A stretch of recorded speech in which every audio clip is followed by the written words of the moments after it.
And concerns of animal cruelty at a Pahrump rescue sanctuary leads to an investigation by the county. And some of those concerns include neglect, as well as the alleged trapping of wild burros.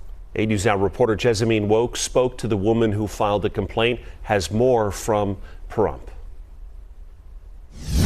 Kathy Jenkins filing a 164-page complaint with the sheriff, county, and animal control following a heartbreaking experience with a Pahrump sanctuary. It sucks.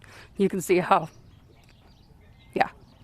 Jenkins is the founder of Oatman Burros Sanctuary and began her work with animals in the 80s. In April, her sanctuary experienced an influenza outbreak. That's when she got in contact with long-term quarantine facility Dragon Ass Rescue Sanctuary. I started noticing a pattern that we would go over to feed and check our animals, and her animals wouldn't have water, they wouldn't have food. Jenkins, visibly emotional, telling me about a horse they called Oreo that she wanted to take to the vet. And she wasn't feeling good.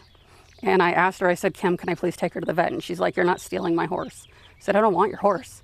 I just don't want her to die. And I got there, and animal control had got there, and Kim said she just died. Jenkins isn't the only one with negative experiences with the sanctuary. When you looked at their feet, they were so horrific that these animals couldn't walk. Richard Bennett has provided care for some of the animals at the sanctuary. And these are just a couple of the hooves we took, and we cut, sawzawed a lot of them off because they were so hard and so rough and so gruesome. This is a different line of neglect and cruelty, because for the last 3 years, she has not cared for these animals. Today, they're both hoping for accountability. Everybody wants her to do her job.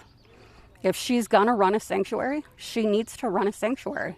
Jenkins telling me the owner of the sanctuary is aware a complaint has been filed, and she even received her own copy. Her response to the complaint: why would you guys do this? Reporting from Pahrump, Jessamine Woke, 8 News Now. Now, Jenkins told 8 News Now the county manager emailed her this afternoon an update that they will not charge the sanctuary as she plans to, quote, make changes. We did reach out to the rescue sanctuary for comment, and we're still waiting for a response.